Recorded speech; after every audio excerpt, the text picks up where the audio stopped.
मिनश्शैतानिर्रजीम बिस्मिल्लाहिर्रहमानिर्रहीम अल्हम्दुलिल्लाहिल मलिकिल हक़्क़िल मुबीन अल मुतसाग़िर बिअज़मतिही जबाबिरतुत ताग़ीन अल मुतखाज़िअ लिकिब्रियाइही उतातुल मुतमर्रिज़ीन अल मुअतरिफ़ बिरुबूबियतिही साइरुल खल्क़ अजमईन वस्सलातु वस्सलाम वत्तहियतु वल इकराम अला अशरफिन नबिय्यीन व खातमिल मुरसलीन सय्यदना व मौलाना अबिल क़ासिम मुहम्मद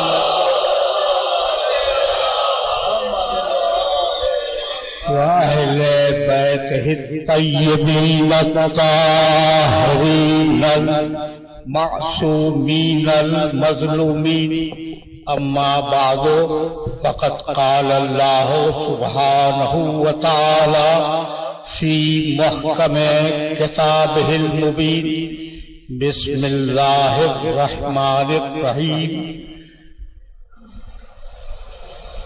कुल औज़ु बिरब्बिन नास मलिकिन नास इलाहिन नास मिन शर्रिल वस्वासिल खन्नासिल लज़ी युवस्विसु फ़ी सुदूरिन नास मिनल जिन्नति वन नास। सलावत।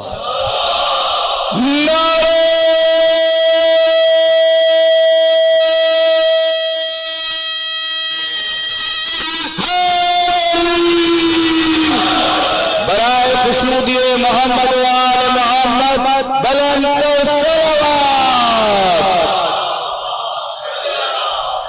बराए सेहत सलामती खतीब आलम इस्लाम हजरत अल्लामा तालिब जौहरी बुलंद सलावत।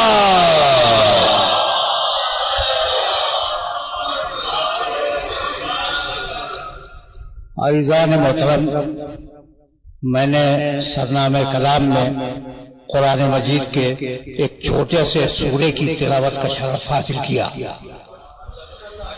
मेरा कोई सुनने वाला ऐसा नहीं होगा जो इस सूरे से मुतारफ न हो। सब जानते हैं कि ये सूरा क्या है।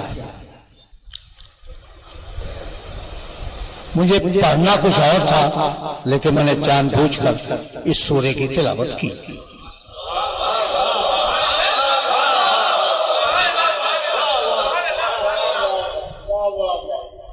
बिस्मिल्लाहिर्रहमानिर्रहीम कुल आऊज़ु बिरब्बिन नास बिरब्बिन नास।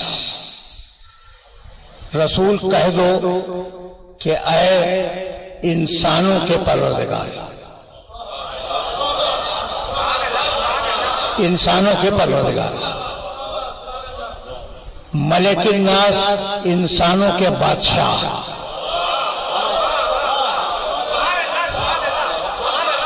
रसूल कह दो कि ऐ इंसानों के परवरदिगार, इंसानों के बादशाह।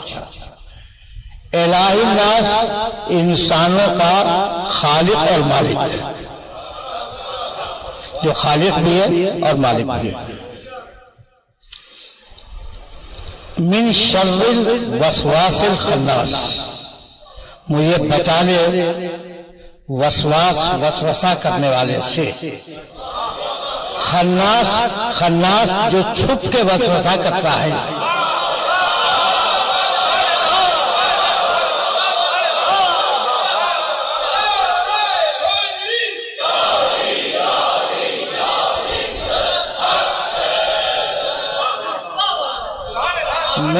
मिनल जिन्न से वन्नास, वो वसवसा करने वाला जिनों में से हो या इंसानों में से, उनसे बचा ले।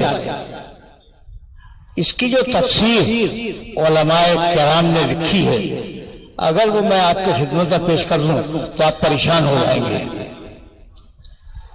उलमा ने, बड़े बड़े उलमा गुजरे हैं इस्लाम में, बड़े बड़े मुफस्सिरीन गुजरे हैं, उन्होंने जो तफसीर लिखी वो तफसीर ये थी कि पैगंबर अकरम पर किसी यहूदी औरत ने जादू कर दिया और वो जादू इतना उन पर असरअंदाज हुआ कि वो भूलने लगे और चीजों को पहचानने से कासिर हो गए। यानी जा रही है बिल्ली, वो देख रहे हैं कुत्ता। यानी मैं सिर्फ मिसाल दे रहा हूं कि चीजें क्या हैं वो पहचानने से कासिर हो गए। और कुछ दिनों तक ये सूरत हाल रही। फिर परवरदिगार ने 2 सूरे नाज़िल फरमाए, सूरे फलक और सूरे वन्नास, और कहा हबीब इनकी तिलावत करो, इनकी तिलावत से तुम्हें इफाका हो जाएगा। और वाकया ये, जैसा मुफस्सिरीन ने लिखा, वाकया ये है कि इस सूरे की, इन दोनों सूरों की तिलावत के बाद आप सेहतियाब हो गए। मेरी आज तक समझ में ना आया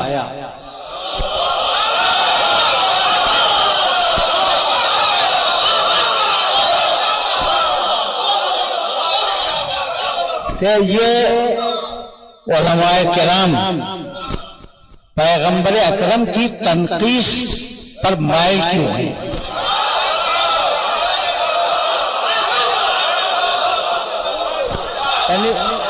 अगर मैं आपके सामने मिसाल पेश कर दूं तो आप बहुत समझेंगे इस बात को। मूसा अलैहिस्सलाम का अजदहा जादूगरों की रस्सियों को खा गया और मोहम्मद रसूलुल्लाह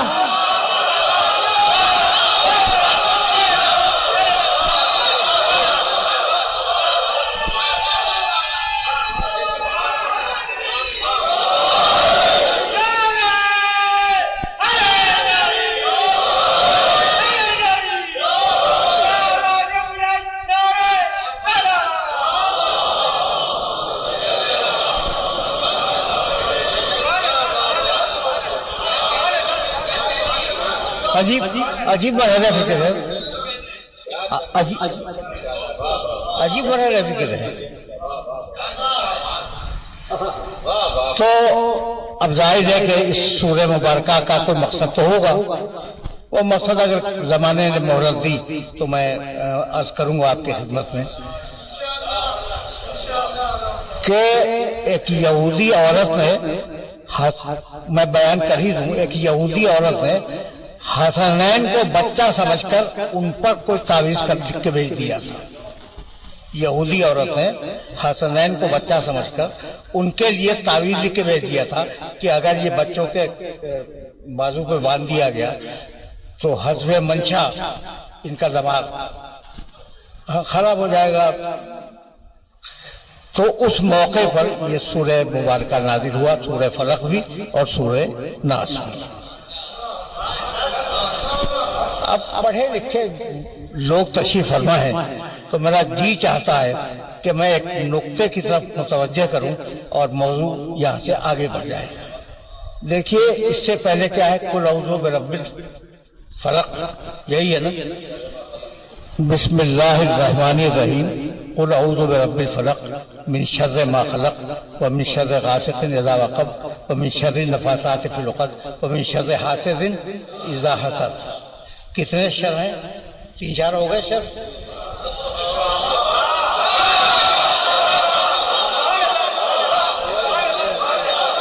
अब मुझे कुछ नहीं मालूम कि परवरदिगार क्या कहना चाहता है। मुझे नहीं मालूम कि ये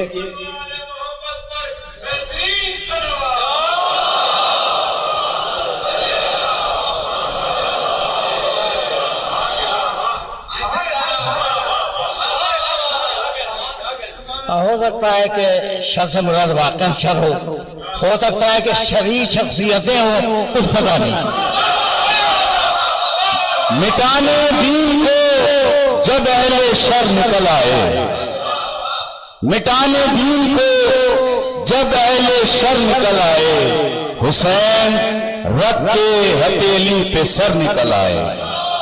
अली के लाल से बैत मुआविया के पसर, अली के लाल से बैत मुआविया के पसर, मेरे ख्याल से चींटी के पर निकल आए। बराए खुशनूदी मोहम्मद आले मोहम्मद बुलंद सलवात।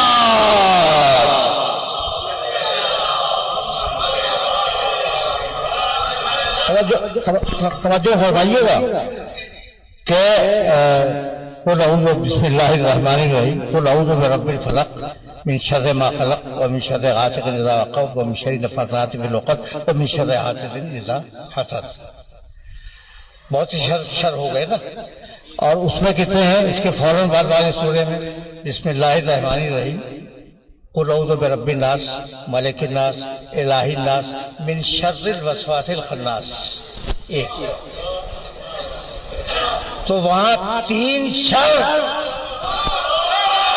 यहाँ एक शर।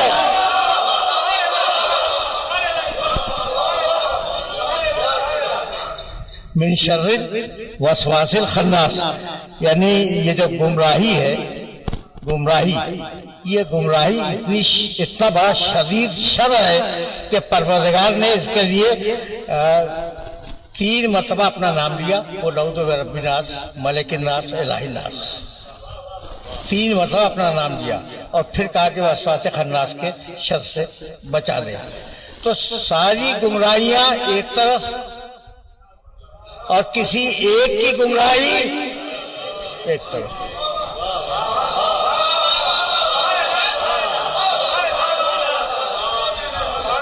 समझ रहे हो बात को? बहुत आहिस्ता आहिस्ता गुफ्तगू को आगे बढ़ा रहा हूँ और जाहिर है किसी मरहले तक तो जाना है। और अब इस बात को याद रखिएगा कि ये दोनों सूरे जो हैं एक साथ आए। एक में बहुत से शर और अल्लाह का एक नाम रब्बुल फलक।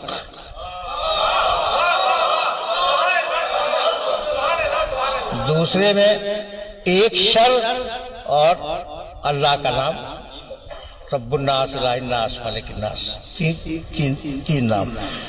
अगर ये बात वाज़ेह हो गई हो तो मैं यही से अपने दोस्तों को आगे ले जाऊं।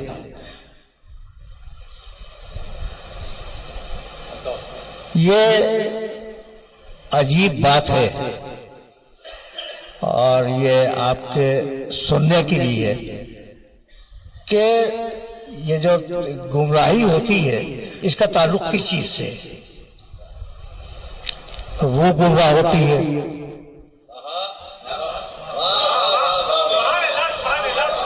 तो वो गुमराह हो नहीं सकती, नामुमकिन है। हाँ, ये आपने बिल्कुल सही कहा और मैं आपसे मुत्तफिक हूँ कि रूह गुमराह हो नहीं सकती, इसलिए कि ये वो अक्ल है जो परवरदिगार ने बद और नेक को पहचानने के लिए इंसान के अंदर वदियत की है।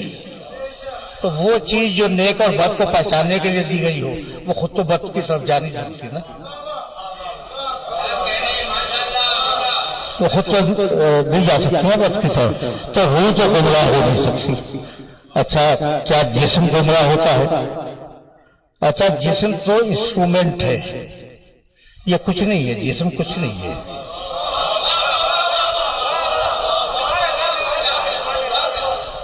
जो उसे हुक्म दिया जाएगा उस पर अमल करेगा जिस्म।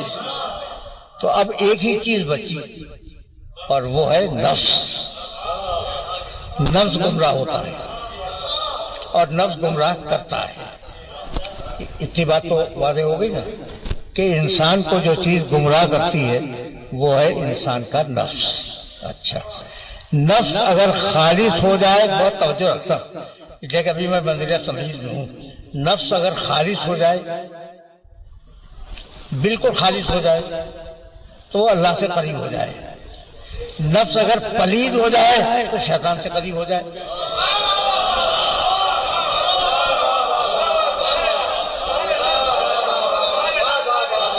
बहुत वाज़ेह सी बात है कि अगर अल्लाह से करीब हो जाए तो खालिस हो जाए, अगर शैतान से करीब हो जाए तो नजिस हो जाए। ठीक है ना। परवरदिगार ने एक अजीब बात कही और मैं चाहता हूं कि वो आपके खिदमत में हर्जा करूं। अजीब गरीब आए थे, कहने लगा कि वाबुद रब का, इबादत करो अपने रब की, इबादत करो अपने रब की। सूरह यासीन में ये टुकड़ा, वाबुद रब का, इबादत करो अपने रब की। कुछ कहना चाह रहा हूं, इसलिए मैं रुक रुक के बोल रहा हूं कि किसी मरहले फिक्र तक अपने सुनने वालों को लेके जा सकूं। अच्छा भाई, अपने रब की इबादत करो, ये अल्लाह का हुक्म है। ये तो सब जानते हैं कि अल्लाह का हुक्म है, कुरान की आयत है। अच्छा, अब ये फरमाइए कि क्या सब इबादत करते हैं? नहीं करते। कुछ इबादत करते हैं, कुछ इबादत नहीं करते। और अक्सरियत इस वक्त इस ग्लोब की उन लोगों की है जो इबादत वगैरह से कोई दिलचस्पी नहीं रखते। ठीक है ना। तो क्या कुल 5-7 आदमियों के लिए ये आयत आई थी?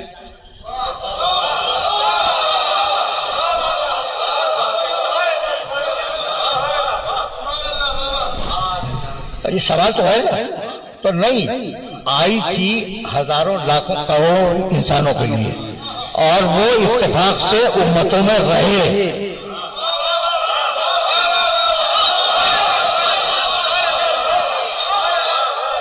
उम्मतों में वो लोग रहे, हजारों की तादाद में। उम्मत मूसा में, उम्मत ईसा में, उससे पहले की उम्मतों में, हजरत इब्राहिम की उम्मत में, हजरत नूह की उम्मत में रहे। हजारों लाखों करोड़ों अफराद जो हैं उनके साथ रहे। कुछ खराब भी हो गए, कुछ ऐसा ही हुआ ना। कुछ अच्छे, ज्यादा अच्छे निकले उन दिनों में और कम खराब निकले।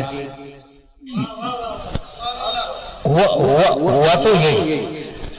और इस अहद में इस्लाम के बाद खराब ज्यादा निकले,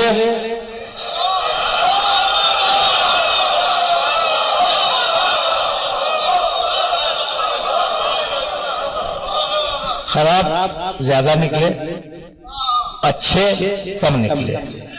अगर तुम फहरिस्त चाहोगे तो मैं फहरिस्त नहीं दे सकता, इसलिए कि बड़े छुपे हुए नाम आते हैं उस फहरिस्त में।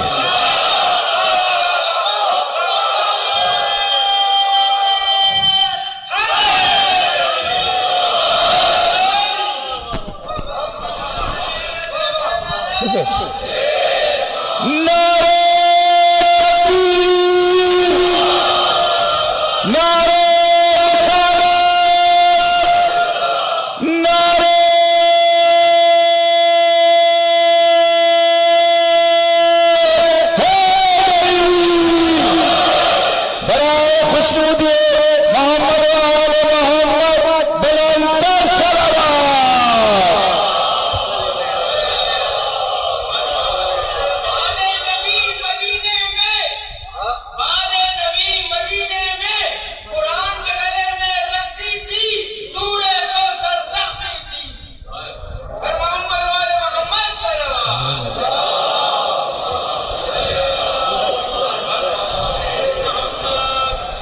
तो मैं क्या कह रहा था? बड़े अजीब लोग निकले ज्यादातर खराब निकले, ज्यादा खराब निकले। अच्छा, ये कह रहा था। बात तो सही है, बात तो सही है। और जाहिर है कि तारीख में हमने भी बड़े खराब लोग देखे हैं। एक दो मिसालें भी अर्ज करूंगा, लेकिन थोड़ी सी आगे बढ़ जाए, थोड़ी सी जरा सी आगे बढ़ जाए। अच्छा भाई, तो एक चीज है, सुनिएगा। अब जरा मैं बात को सत्य मुंह से बुलंद कर रहा हूं, जरा आराम से सुनिएगा। एक चीज है इखलास। ये लफ्ज़ तो आपने बार बार सुना होगा। इसके माने क्या है? इसके मानी है कि किसी शख्सियत को या किसी चीज को पूरे दिल की ताकत से और तवानाई से तस्लीम कर लेना। अल्लाह से इखलास यानी पूरी तवानाइयों के साथ अल्लाह को मान लिया और उसके हर हुक्म पे अमल किया, तो ये इखलास के वानी है, ये ज़हन में रखिएगा। अच्छा भाई, अब मैं जो कहना चाह रहा हूं, बहुत पढ़े लिखे मजमे में और बहुत पढ़े लिखे शहर में मैं ये बात कहने जा रहा हूं।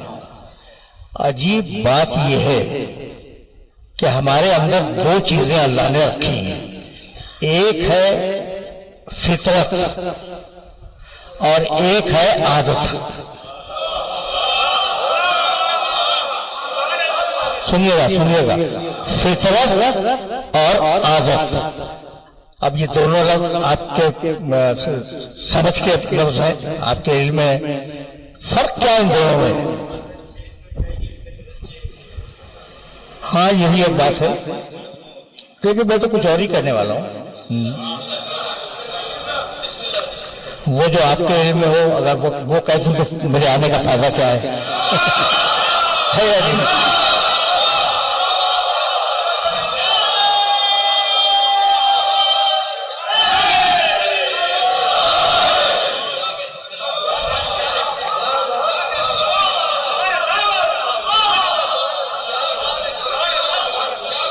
देखिए, इंसान में फितरत भी है और आदत भी है। मैं मिसाल के जरिए समझा दूं तो मैं आगे बढ़ जाऊं। खाना इंसान की फितरत है, बगैर खाए रह नहीं सकता, 2 दिन के बाद दुनिया से चला जाएगा अगर ना खाए तो खाना क्या है? फितरत। क्या खाए ये आदत है।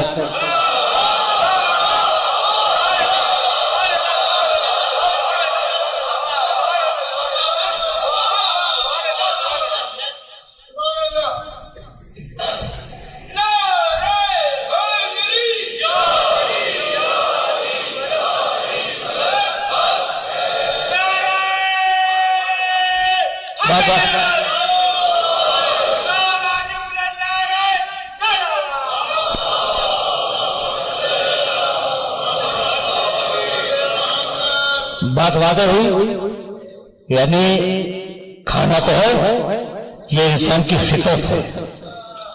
क्या खाए ये उसके ज़ौक़ का तकाज़ा है या नहीं? मुख्तलिफ इलाकों में मुख्तलिफ खाने खाए जाते हैं, लेकिन खाते सब है। अच्छा, ये बात तो वादे हो गई। इसी तरीके से एक मिसाल और सुन दीजिए।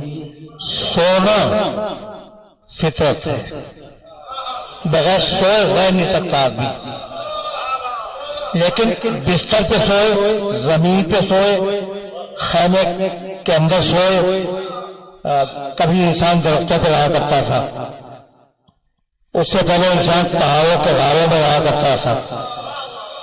तो सोने की आदत बदली, फितरत नहीं बदली।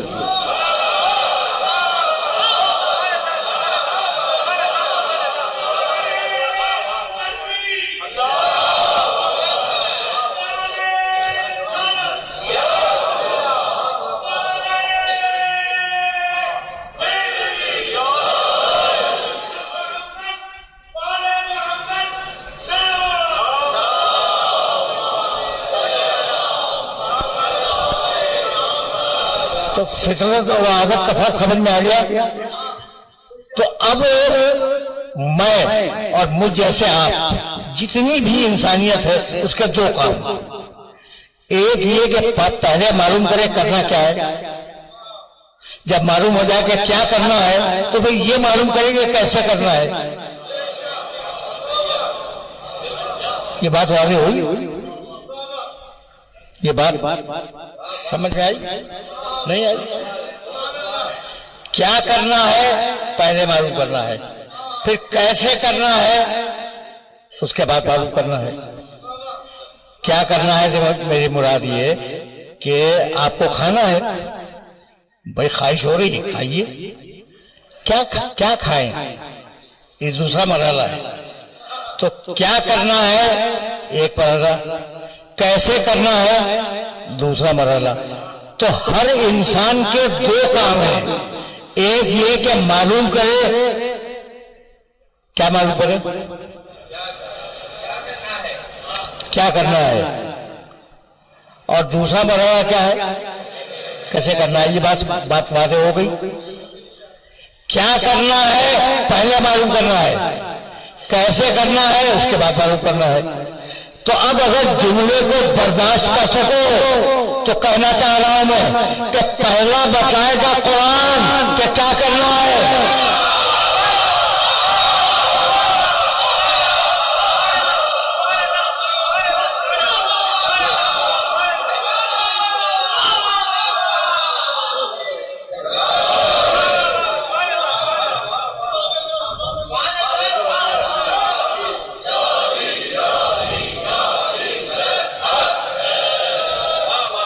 पहला बतलाएगा कुरान कि क्या करना है, दूसरा बतलाएगा हमारा रसूल कि क्या करने के बाद करना कैसे।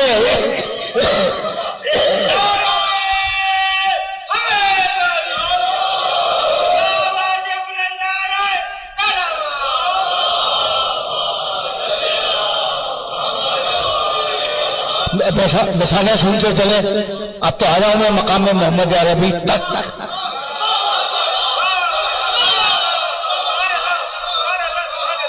तो अब मिसाल सुन ले। कुरान ने कहा नमाज पढ़ो, रसूल ने कहा जैसे मैं पढ़ रहा हूं वैसे पढ़ो।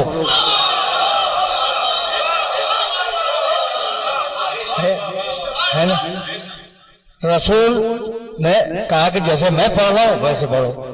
कुरान ने कहा रोजा रखो, रसूल ने कहा जैसे मैं रख रहा हूं वैसे रखो। यानी उस किताब के साथ आदमी आया है, अकेली किताब नहीं आई।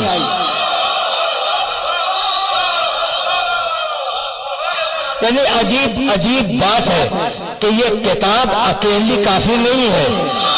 तो जब अकेली काफी नहीं है तो वो बुजुर्ग जो कह रहे थे कि किताब काफी है,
अच्छा भाई। तो कुरान ने कहा कि खुम्स दो, ज़कात दो, रसूल बतलाएगा कि कितनी देनी है, कितना खुम्स देना है, कितनी ज़कात देनी है। रोजा, नमाज, हज, ज़कात, ये सारी चीजें जो हैं वो रसूल बतलाएगा। कुरान में हुक्म लिखा हुआ है, तशरीह रसूल करेगा। अब आया मैं मकाम रसूल तक। अब मैं मकाम रिसालत पर कुछ दो चार लम्हे आपके लूंगा। भाई ये बात तो वाज़ेह हो गई ना। अजीब बात ये है कि आज भी दुनिया में जितने मुसलमान जहां पाए जाते हैं वो एक बात पर मुत्तफिक है कि किताब खुदा और सुन्नत रसूल, इस्लामी कानून, यही दो चीजें हैं। क्या है भाई? किताब खुदा और सुन्नत रसूल। किताब खुदा में हुक्म ढूंढ लो, अगर मिल जाए तो काफी है, और न मिले तो सुन्नत रसूल में ढूंढ लो। बात वाले हो गई ना। किताब खुदा और सुन्नत रसूल, पूरी दुनिया के मुसलमान 100% इस बात पर मुत्तफिक हैं, इसमें कोई इख्तलाफ नहीं है। और उलमाए किराम बहुत पढ़े लिखे होते हैं और मंतिक फलसफे में तो बड़े माहिर होते हैं। हर चीज में उन्होंने हर चीज में इख्तलाफ किया, इस बात में किसी ने इख्तलाफ नहीं किया, किसी ने इख्तलाफ नहीं किया कि किताब खुदा में देख लो और सुन्नत रसूल में देख लो, ठीक है ना। किताब खुदा में मिल जाए बहुत उम्दा, अगर किताब खुदा में ना मिले तो सुन्नत रसूल में देख लो, ठीक है ना। अगर मुझे एक बात आपसे पूछना चाह रहा हूं कि अगर मैंने किताब खुदा में देखा, मैंने फर्ज कीजिए कि कि किताब खुदा में देखा, मुझे वो चीज किताब खुदा में नहीं मिली, तो मैं क्या करूं? सुन्नत रसूल की तरफ जाऊंगा। और फर्ज कीजिए कि उसमें भी ना मिली, तो अब क्या करूं?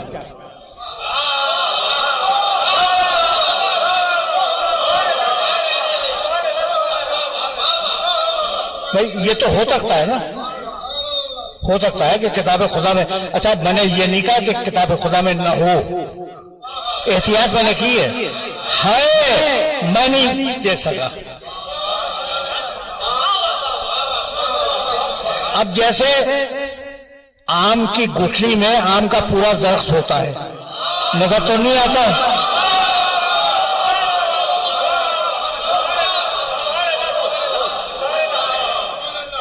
है या नहीं? अच्छा भाई, तो किताब खुदा में है तो हमारी रीच से ऊपर की चीज है।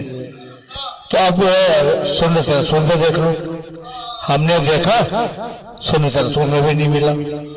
अब यहां से बात को सत्य उमूमी से बुलंद कर रहा हूं और मैं समझता हूं कि अहले फिक्र मेरी इस बात की तरफ तवज्जो देंगे।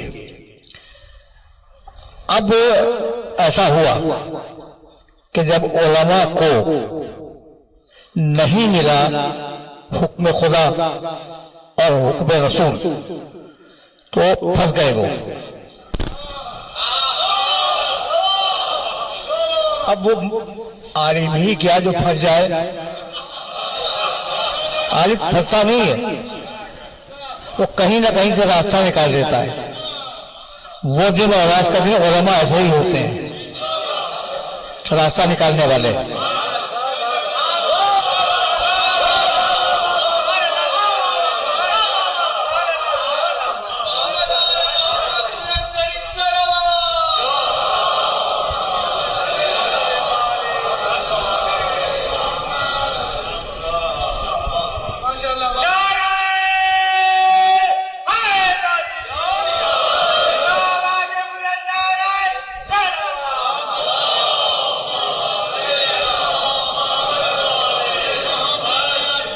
अच्छा, तो उन्होंने कहा कि भाई अब ये तो फंस गए, न किताब खुदा में मिला है न सुन्नत रसूल में मिला। तो उनका एक तरीका और है कि अगर कोई कुरान में या हदीस में कोई हुक्म हो और उससे मिलती जुलती सिचुएशन हमारे पास आ जाए, तो मिलती जुलती, बे नहीं वो नहीं, मिलती जुलती, तो उस पर कयास कर लेंगे। यहां से आया कयास,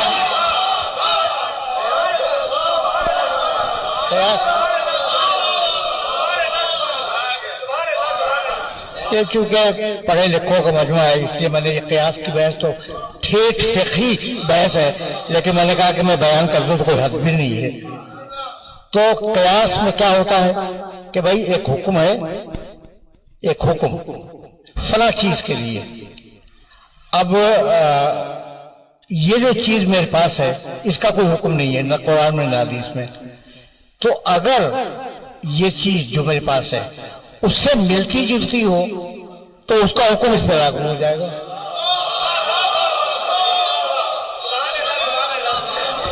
ये लिखा हुआ है, किताबों में लिखा हुआ है, पढ़ने के बाद बोलने का आदी हूं, किताबों में लिखा हुआ है। तो भाई क्या लिखा हुआ है बताएं, कयास क्या चीज है? मिलता जुलता हुक्म, यानी वो चीज बेनही गुण नहीं है, मिलता जुलता हुक्म। तो अगर मिलता जुलता हुक्म ही हुज्जत है तो मुझे बताइए, एक 30 रमजान रोजा वाजिब, 30 रमजान, और यकुम शव्वाल रोजा हराम, ऐसा है या नहीं? अच्छा, तो अब मैं आपसे पूछना चाहता हूं कि दोनों तो दिन थे ना, दिन थे।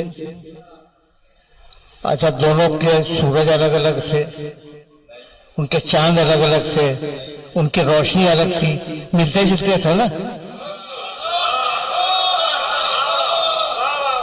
तो रख लीजिए रोजा उस दिन, नहीं रख सकते इसलिए कि हराम है।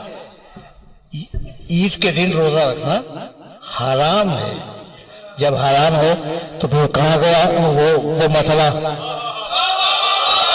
वो कहा गया?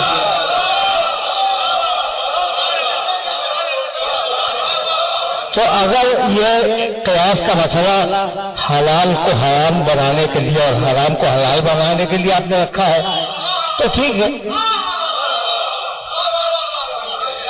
तो दो गरोह हुए मिलता इस्लामिया में, एक वो था जो कह रहा था कि मिलती जुलती चीज देखेंगे और सत्ता दे देंगे, एक था ना।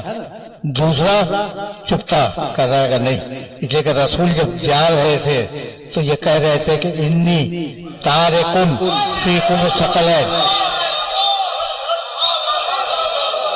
इन्नी तारिकुन फीकुम सकलैन, किताब अल्लाह है वही तरती अहले बैती, मा इन तमस्सक्तुम बिहिमा लन तज़िल्लू बादी।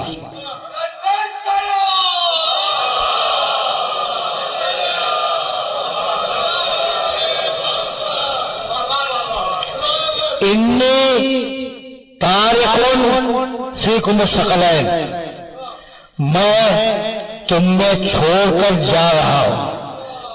अगर किसी रवायत में यह ना हो कि यह रसूल के इंतकाल के वक्त की है, जब भी तारिकुन बता रहा है कि ये उनके इंतकाल के वक्त की है। इन्नी तारिकुन मैं छोड़ के जा रहा हूं। क्या चीजें? सकलैन, दो बराबर की चीजें, वजनी।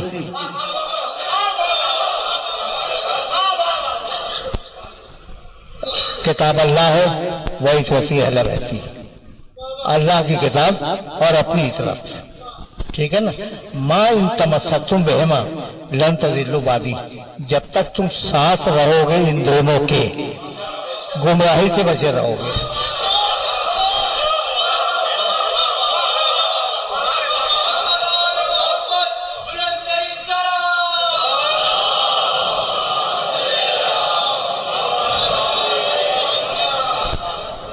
भाई सुनना, भाई सुनना, तवज्जो रहे।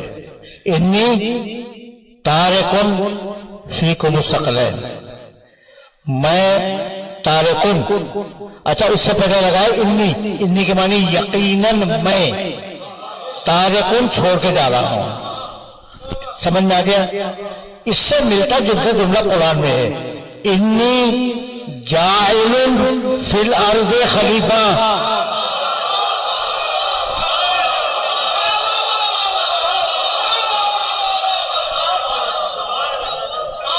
इन्नी जाइलुन फिल अर्ज़ खलीफा, मैं बनाने वाला हूं जमीन पर एक खलीफा। तो अल्लाह का काम बनाना, रसूल का काम छोड़ के जाना, जो है उसे छोड़ के जाना। तो पैगंबर अकरम भी बना नहीं सकते थे, छोड़ के गए।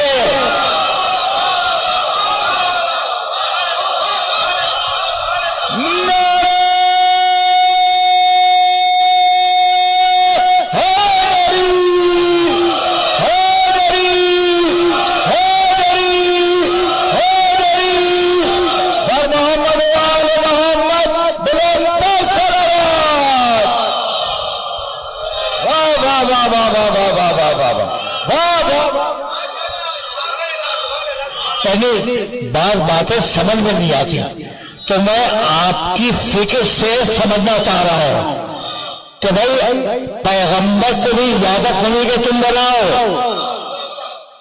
छोड़ के जाओ, ठीक है ना। तो जो काम नबी मुरसल उलुल आज़म नबी वो अंजाम न दे सके, उसका हक उम्मतियों को किसने दे दिया?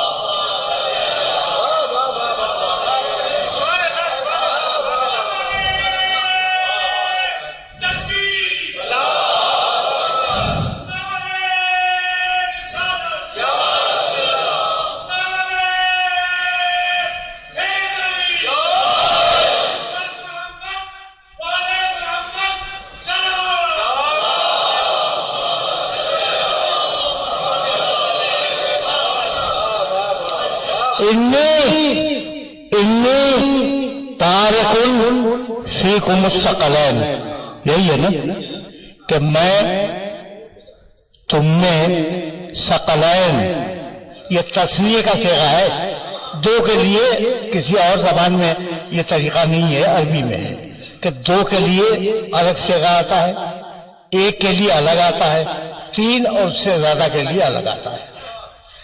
तो ये दो का, इसको कहते हैं अरबी ज़बान में तस्निया। तो तस्निया का सेगा है इन्नी तारिकुन, क्या चीजें छोड़ी? सकलैन। सकलैन के मानी क्या है? दो बराबर की कीमती चीजें, कीमती भी बढ़ा लीजिए, इसलिए के बाद लोगत वालों ने कीमती भी लिखा है, ठीक। तो सकलैन पे बहुत तवज्जो रखना। ये बताओ कि ज़ोहरैन जानते हो? ये जोर और असर,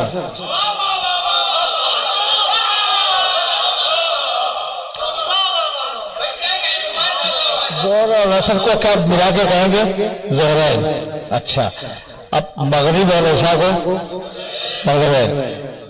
मैं अगर मगरिब और जोर को मिला के कहूँ ज़ोहरैन या मगरिबैन, क्या आप पसंद करेंगे? गलत हो जाएगा। सारे आप मजमा सीखेगा ये आप कर क्या रहे हैं भाई, है या नहीं? तो जरूरी है तस्निया में कि जब दो चीजें हों और उनका मिजाज एक हो,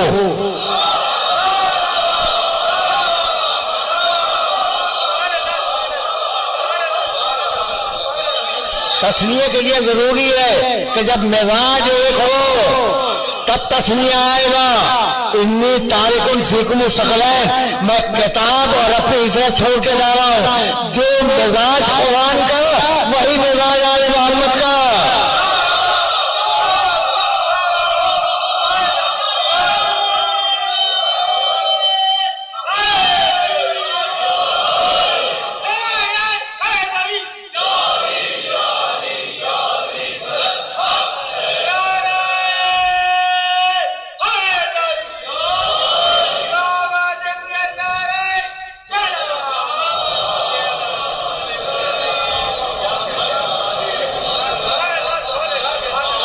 जो मिजाज कुरान का वही मिजाज आले मोहम्मद का। इन्नी तारिकुन फीकुम सकलैन, मैं तुम्हें दो गिरा कदर चीजें छोड़ के जा रहा हूं। मां इन तमस्सक्तुम बिहिमा लन तज़िल्लू बादी, जब तक तुम इन दोनों को थामे रहोगे गुमराही से बचे रहोगे। ये किससे कहा कि गुमराही से बचे रहोगे? ये लोग कौन है? कुछ समझ में आया? वो असरे रसूल के लोग, वो अजीम शान लोग,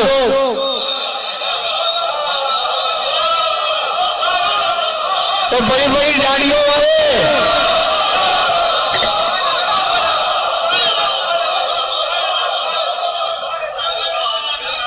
समझ में आ गया? तो कितने बड़े लोग थे रसूल के जमाने में। उनसे कहा जा रहा है कि अगर तुम गुमराही से बचना चाहते हो तो इन दोनों को कभी न छोड़ना।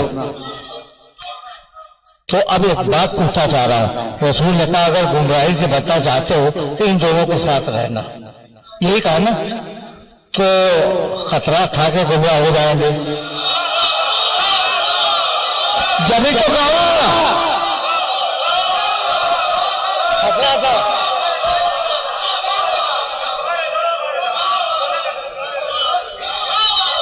खतरा था कि गुमराह हो जाएंगे। जब ही कहा ना, तो जिन बुजुर्गों में गुमराह हो जाने का खतरा मौजूद हो, बाद रसूल उन्हीं को खलीफा बना के बैठा लो।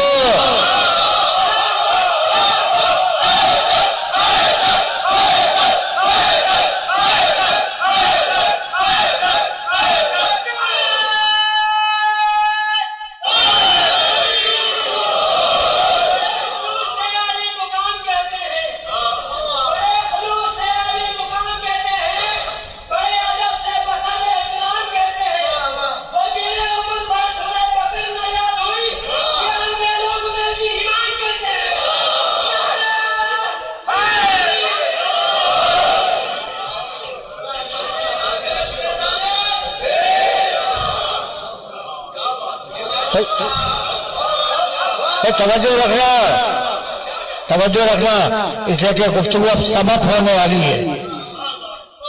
अब गुफ्तगू अपने आखिरी महरों से करीब होने वाली है। अच्छा भाई, तो इन्हीं तारिकुन फिकुम सकलैन किताब अल्लाह व इज़्ज़ती अला बैती। अब वो लोग रुक गए इस तरह के पास कुरान और कुरान के पास। अब उन्हें क़यास की तरफ जाने की जरूरत नहीं हुई। ठीक है ना। अब एक जुमला रसूलुल्लाह का और सुन लो। अगर जब आज के एजेंडे पे नहीं था, लेकिन अब दिमाग में आ गया तो जुमला भी सुन दो। रसूलुल्लाह सल्लल्लाहु अलैहि वसल्लम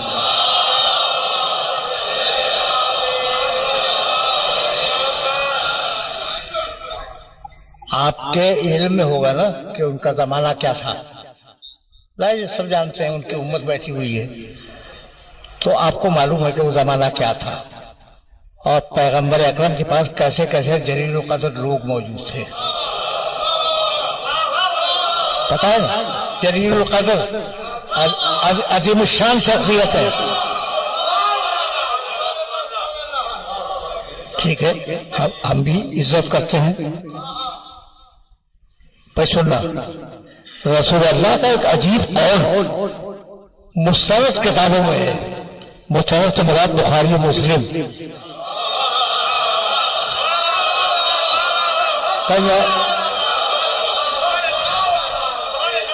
दिमाग आपका किसी और तरफ न जाए। अहम किताबें, उनमें एक अजीब रिवायत है रसूलुल्लाह की। फरमाने लगे, अब जब रसूल फरमाएंगे तो अपनी जिंदगी में तो फरमाएंगे ना, मरने के बाद तो नहीं फरमाएंगे। तो रसूल की जिंदगी का जुमला सुनो। कसरा अलैयल कज़्ज़ाबा, मेरे देखते देखते बहुत से लोग मुझ पर झूठ बांध के हदीसें नकल करते हैं। हम समझे थे कि उस जमाने का हर एक अच्छा है।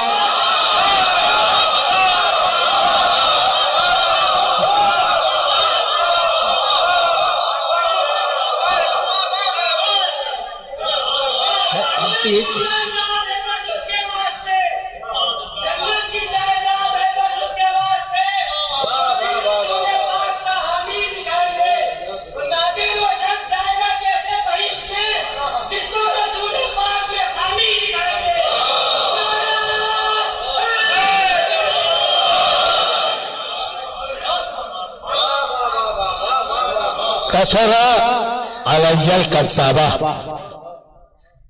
तो मेरे रसूलुल्लाह फरमाना चाहते थे, रवायतों की छानबीन कर लिया करो। हर आदमी की बात पे एतराज भी न कर लेना। उस रात के जब सब अच्छे हुआ करते थे, ठीक है ना। अच्छा भाई, तो अब रसूल तो दुनिया से जाएगा। जब जाएगा तो झूठे तो खत्म हो जाएंगे ना, झूठे भी तो धीरे धीरे खत्म होंगे। तो वो न मालूम कितनी झूठी हदीस से बयान करते हैं, ये खतरा तो है। तो कुरान मजीद ने एक उसूल दिया, या अय्युहल्लज़ीना आमनू इत्तक़ुल्लाह व कूनू मअस सादिक़ीन।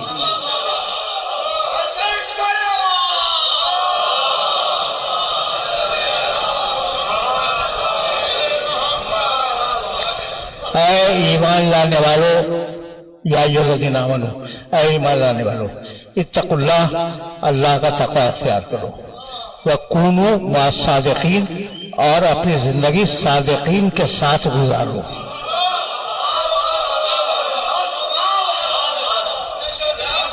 ठीक है ना। अब आपको रहना है सादिकीन के साथ। ये ऐसा है या नहीं? आयत कह रही है कि कूनू मा सादिकीन, सादिकीन के साथ रहो।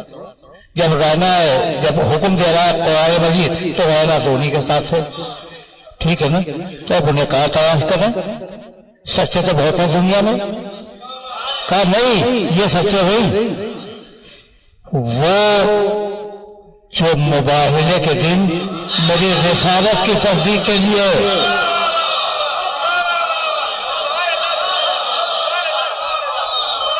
मुबाहिले के दिन मेरी रिसालत की तस्दीक के लिए जाए, वो सच्चे।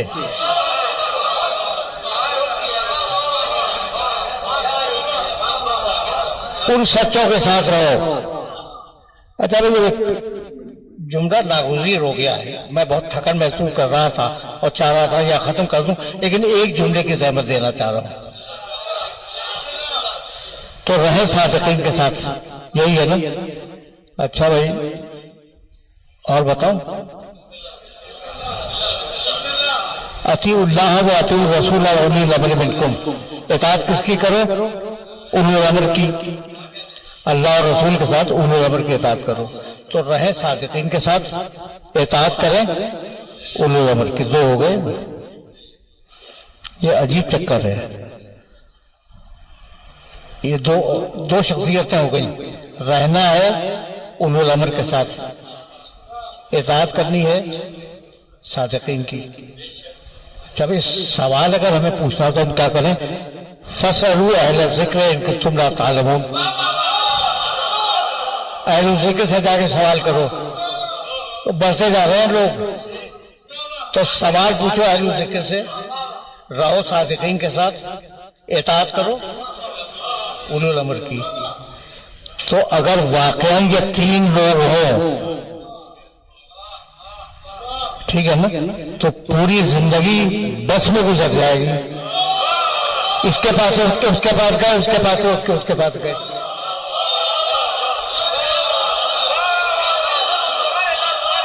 इसलिए जो सादिकीन होंगे वही उलिल अम्र होंगे, वही आगे वही अहले जिक्र होंगे, वही अहले बैत होंगे, वही अहले किताब।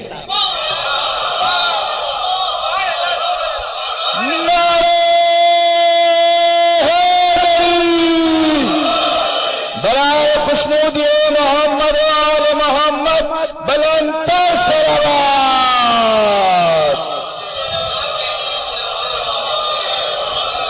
बस इससे ज्यादा आपको ज़हमत समात आज देना नहीं चाह रहा हूं मैं। एक दिन मामून रशीद ने इमाम रज़ा अलैहिस्सलाम पर सवाल किया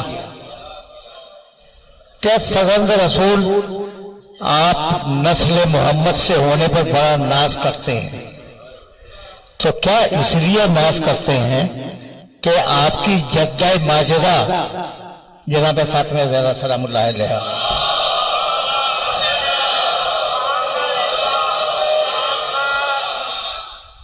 वो मुबाहिले में निसा में गई थी, एक ही तो गई थी, निशाना मनफुसकुम, ठीक है ना। आयत याद है? आयत याद होगी, याद है किसी को? अमराना मनफुसना मनफुस, हाँ ठीक है, यही है आयत, तो यही है। अच्छा भाई, तो कहा कि फज़ल रसूल, आपको बड़ा नाज इस बात पे होगा कि आपकी जद्दे माजिदा निसा में अकेली गई थी। कहा नहीं, इस पे नाज नहीं है।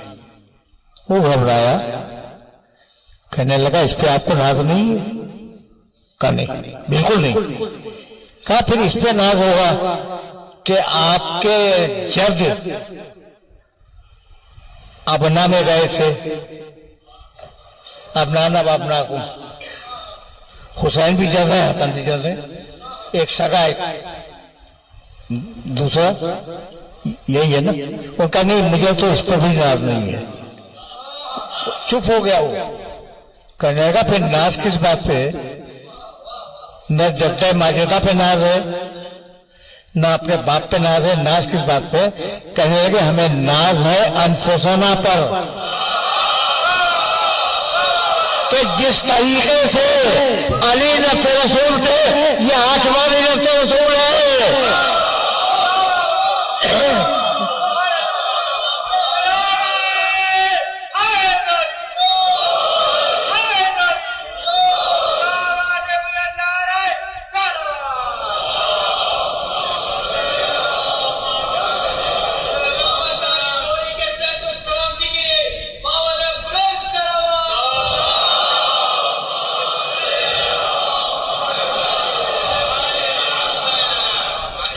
ये है जिनके लिए कहा कि उनके साथ हो जाओ।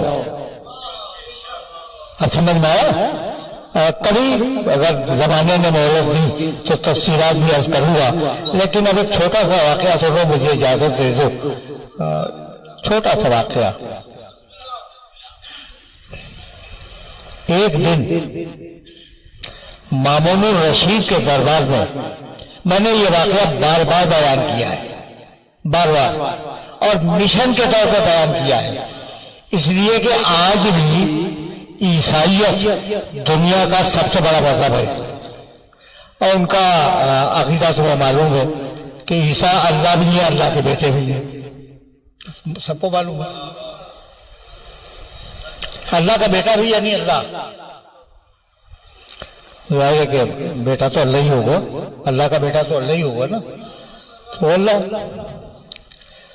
ईसाई आया मामून रशीद के दरबार में, और आने के बाद उसने कहा कि मैं मुसलमान उलमा से बहस करना चाहता हूं, आप जमा कीजिए। खलीफे वक्त से बड़े बड़े उलमा, बहुत बड़ा शहर था तूस, और उसमें बड़े बड़े उलमा इस आलम इस्लाम के, मेरे फिरके के नहीं,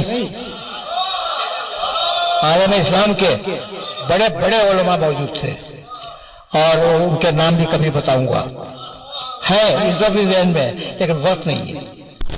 बड़े बड़े उलमा मौजूद थे। खैर उनको बुलवाया, ईसाई को भी बिठाया, तो उसने कहा इजाजत है। ईसाई ने पूछा खलीफे वक्त से कि इजाजत है कि मैं इनसे सवाल करूं? कहा कि हाँ पूछो, इनसे जो पूछ रहा हूं।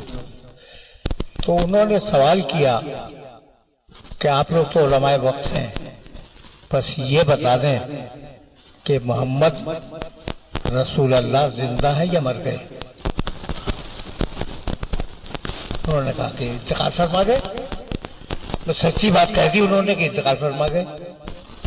उसने सवाल किया कि अच्छा और ईसा के बारे में आपका अकीदा क्या है? कहा वो जिंदा है।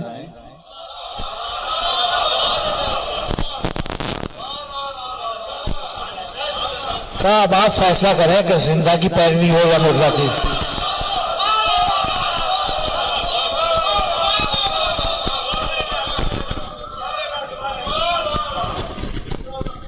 आप खुद फैसला करें कि जिंदा की पैरवी की जाए या मुर्दा की। उलमा हैरान हो गए, इसका वाकई क्या जवाब है? फिर उसने एक और सवाल किया, अब तवील हो जाएगी बात इसलिए मैं छोड़ रहा हूं।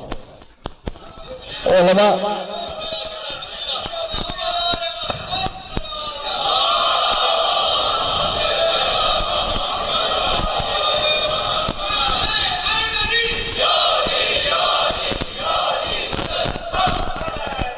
वाकयान एक बुलंद तर सलवात अल्लामा साहब की सेहत और सलामती के लिए भेज दें ताकि कुछ दकीक़े हमें और मिल जाएं। बराए खुशनूदी मोहम्मद वाले मोहम्मद और से बराए सेहत और सलामती अल्लामा तालिब जारी बुलंद तर सलावत।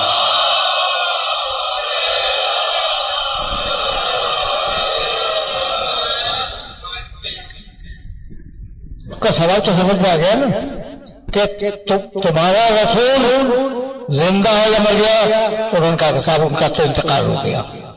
अच्छा, फिर कहने लगा मेरे रसूल के बारे में तुम्हारी राय क्या है? उनका वो जिंदा है। तो उसने कहा जिंदा की मानी जाए, जो जिंदा मौजूद है उसकी मानी जाए, या जो मर गया उसकी मानी जाए? तो वो एक दूसरे का चेहरा देखने लगे।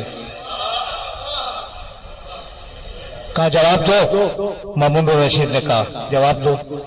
कहने लगे कि अभी जवाब तो देंगे जवाब, उलमा है, देंगे जवाब, लेकिन 24 घंटे की मोहलत तो दे दे।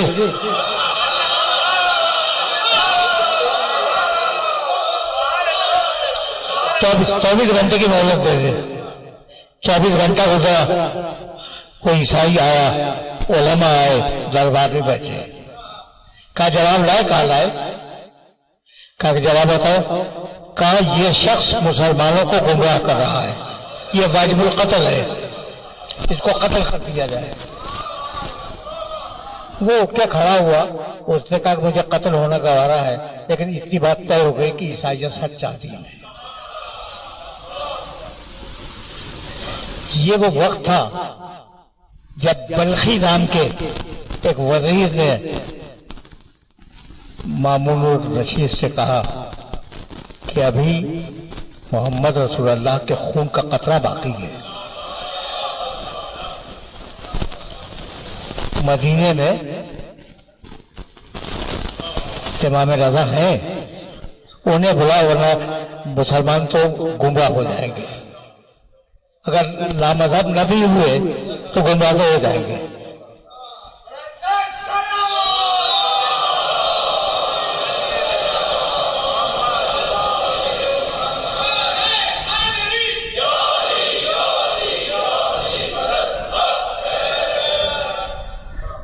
मामून रशीद ने इमाम को खत लिखा और लिखा फर्जंद रसूल, आपके नाना के दीन पे एक बड़ा वक्त आ गया है, और अगर आप ना आए तो मुसलमान काफिर हो जाएंगे। नहीं पूछा कि क्या वक्त आया। काशी जो खत लेके गया था उससे कुछ नहीं पूछा, अपने आदमियों से कहा सफर की तैयारी करो। सफर की तैयारी हुई। दरमियान के वाकयात छोड़ रहा हूं, बहुत तवील है और उनमें भी गुंजाइश है गुफ्तगू की, लेकिन फिर कभी सही। सफर की तैयारी करो। तशरीफ लाए, पहुंचे तूस में क़याम था मामून रशीद का। इमाम के लिए घर का इंतजाम किया गया था। घर गए और जाने के बाद कहा वो किधर है, उसे बुलाओ। उनका फर्जंद रसूल अभी तो आप आए सफर से, इतना दूर दराज का सफर, थकन हो जाती है आदमी को, उनका नहीं। उसे बुलाओ जो हमारे जद के दीन पे एतराज करता है, उसे बुलाओ।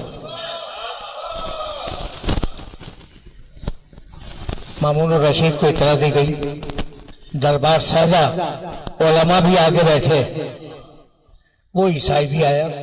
अच्छा, उस ईसाई की तो दिमाग में है फार्मूला, तो फार्मूला तो मैं बता चुका कि इनको नबी मानते हो और तुम्हारा नबी मर चुका है, ये बता चुका मैं। खैर भाई, आगे बैठा। अब उसे कुछ नहीं मालूम कि ये है कौन, ये नहीं मालूम ये आने वाला है कौन, उसे ईसाई को नहीं मालूम। कहा कि पूछिए। फर्जंद रसूल का मैं क्या पूछूं, ये पूछे, मुझे क्या पूछना है। उससे कहा कि सवाल कर। उसने कहा पूछो, तो जानते हो जवाब क्या दिया? तुमसे बेहतर इस जुमले को कोई समझ नहीं सकता। कहने लगे, इमाम फरमाने लगे, सलूनी क़ब्ल अन तफ़क़हूनी।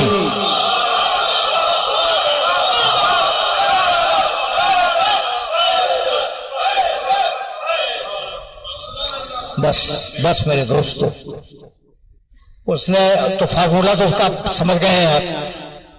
उसने पूछा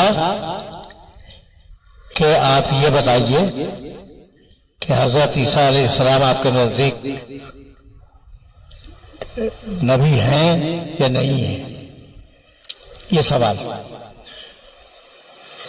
मैं बहुत तवज्जो देना, इसलिए कि इसी मौके के लिए मैंने जहमत दी थी, इस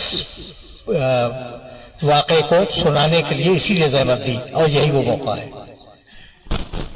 कि आपके नजदीक ईसा अलैहिस्सलाम का वो दर्जा है जो हम मानते हैं। तो उन्होंने कहा किस ईसा की बात कर रहे हो? मैं तो एक ईसा को जानता हूं जो मेरे नबी मोहम्मद की बशारत देने के लिए आया था, उसे जानता हूं। इसके अलावा कोई और ईसा है तो मैं पहचानता भी नहीं।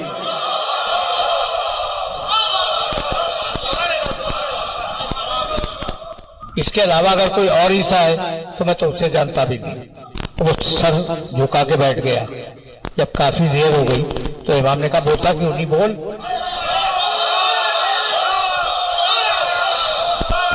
बोलता क्यों नहीं, बोल। उसने सर उठाया, कहा कि आपने तो मेरा सवाल ही काट दिया, अब मैं बोलूं तो क्या बोलूं। फिर सर झुका के बैठ गया। 4-5 मिनट गुजरे होंगे, अब वक्त तो नहीं मालूम कि कितना वक्त गुजरा। फिर इमाम ने कहा कि बोल। खड़ा हुआ और कहने लगा कि बोलूं? का बोल। अब देखो ऐसा बोला है तो ऐसा तो दुनिया में कोई नहीं बोला। उठ के खड़ा हुआ और कह लगा अशहदु अन ला इलाहा इल्लल्लाह व अशहदु अन्ना मुहम्मदन रसूलुल्लाह व अशहदु अन्नका वसीयु रसूलुल्लाह।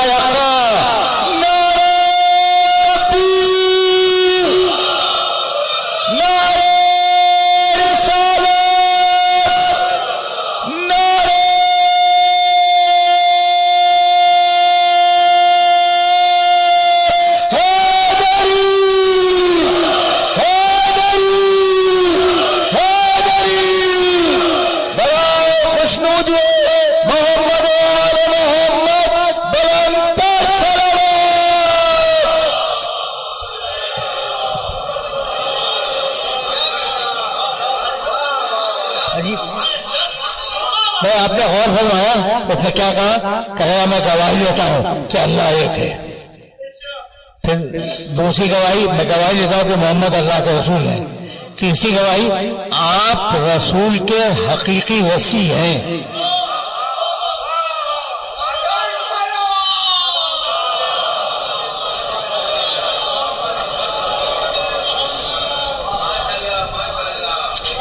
बस मेरी तकरीर तमाम हुई।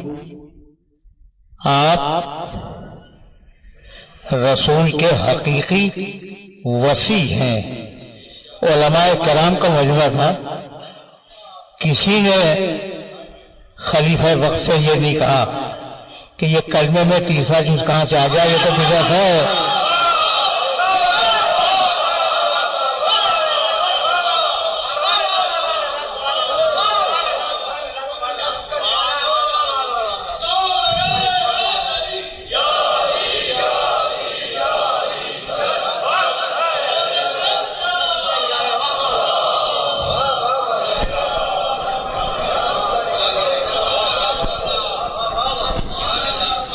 बस मेरे अजीजों, मेरे दोस्तों, तकरीर इस मरहले पे तमाम हो रही है। इमाम इसलिए गए थे खुरासान जाने का सबब लिखा है उलमा और मुर्रिखीन ने। इमाम के 2 खादिम थे और दोनों 24 घंटे इमाम की खिदमत में हाजिर रहते थे। एक खादिम बयान करता है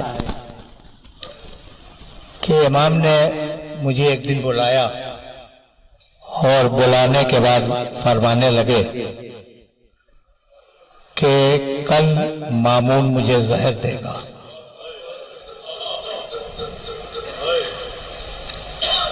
और उस जहर से मैं शहीद हो जाऊंगा। तो देखो तुम मेरे दरवाजे पर बैठ जाना और किसी को हुजरे में आने की इजाजत न देना। मामून ये चाहेगा कि वो मुझे गुस्ल दे, कफन पहनाए, ताकि अपने कत्ल की पर्दापोशी कर सके। तो किसी को ना आने देना। एक खैमा लगा हुआ था इमाम के कमरे के सामने, उस खैमे की तरफ इशारा किया, कहा कि जब मैं इंतकाल कर जाऊं तो मेरी लाश वहां रख देना और एक आदमी बैठ जाए कि कोई अंदर आने न पाए। रावी कहता है कि मैं दरवाजे पे बैठ गया, एक रावी दरवाजे पे बैठ गया और इतने में इमाम ने पुकारा, मैं गया तो उन्होंने मुझे एक वाकया बयान किया कि मामून ने बुलाया इमाम को, बुलाने के बाद अपने पहलू में बिठाया, पहलू में बिठाने के बाद अंगूर पेश किए गए। उसने कहा सदर रसूल नोश फरमाए, आपने कहा इसका ख्वाहिश नहीं है। उसने फिर इसरार किया कि नोश फरमाए, आपने फिर कहा कि ख्वाहिश नहीं है। उसने तलवार खींची और कहा कि ये बादशाह के तोहफे के साथ अच्छा सलूक नहीं है, आप खाएं वरना आपको कत्ल कर दूंगा। आपने अंगूर के 2 दाने उठाए और उन्हें खाया, उन्हें मुंह में रख लिया और 2 दाने खाने के बाद उठ के खड़े हुए तो मामू ने पूछा कहाँ जा रहे हैं फरजंद रसूल? कहा जहां तूने भेजा है वहां जा रहा हूं।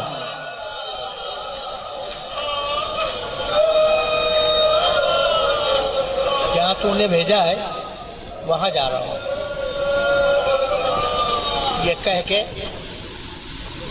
आबा उड़े हुए अपने कमरे में आए और अब सुनना जो बात बयान करने के काबिल से जो मैंने बयान कर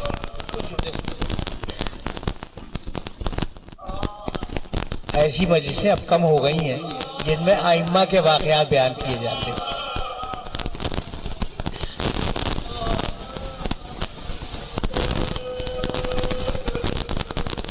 वो रावी कहता है कि मैं इमाम कमरे में गए, मैं दरवाजे के ऊपर बैठ गया। इमाम दायरे के हुजरे में अकेले थे। कुछ देर के बाद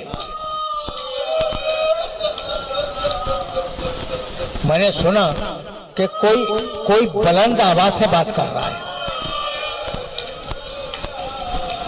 मैंने कान धरे कि ये कौन बोल रहा है, तो खुद इमाम कह रहे थे कि तकिए जवाब, आओ तुम्हारा बाप मर रहा है।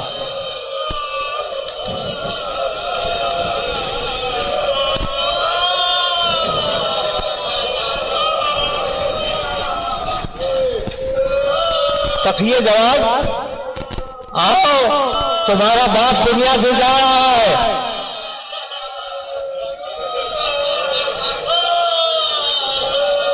बस तुमने गिरिया किया, तकरीर खात्मे पे आ गई।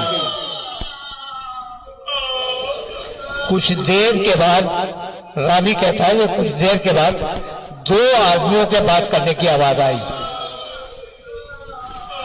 मैंने दरवाजा खोल के देखा कि कोई नहीं था। ये कौन आ गया?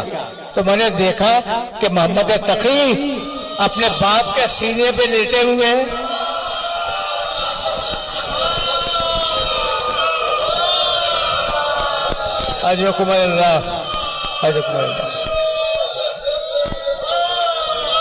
सीने पे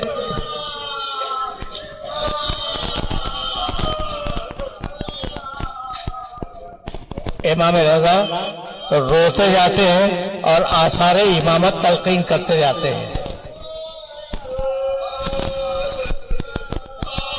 फिर इमाम का इंतकाल हुआ। मैं वाकयात दरमियान से छोड़ रहा हूँ, आखिरी जुमले।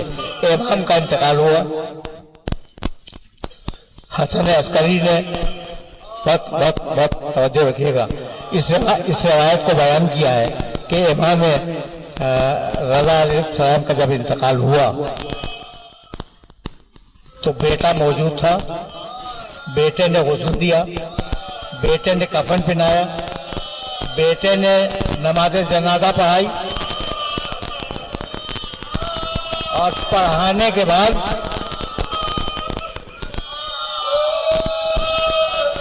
कहा कि अब मैं जा रहा हूं, अब लोगों से कहो कि आगे ले जाओ जनाजा। मोहम्मद तकी चले गए, मोहम्मद तकी चले गए और लाश इमाम की वो मामून रशीद के सपुर्द हुई। ऐसा जनाजा, बस 2 जुमले सुनो, मुझे इजाजत दो। ऐसा जनाजा पूरे इस्लाम में देखा नहीं गया। आगे आगे बादशाह बारों को परेशान किए हुए, उसके पीछे वज़रा के पीछे कादियान हुकूमत, कादियान हुकूमत के पीछे फौज के सरदार और उनके पीछे अवामुन्नास, और वो सर पीटता हुआ जा रहा था। बस मेरी तकरीर तमाम हो गई। मेरे दोस्तों, तुमने शान देखी इमाम की, इमाम रजा के जनाजे की शान देखी। अब मैं क्या करूं और करबला को कैसे भूल जाऊं? एक ये मोहम्मद तकी की किस्मत थी और वो सैयद सज्जाद की किस्मत थी कि जनाजे में घोड़े बने हुए थे और कोई उठाने वाला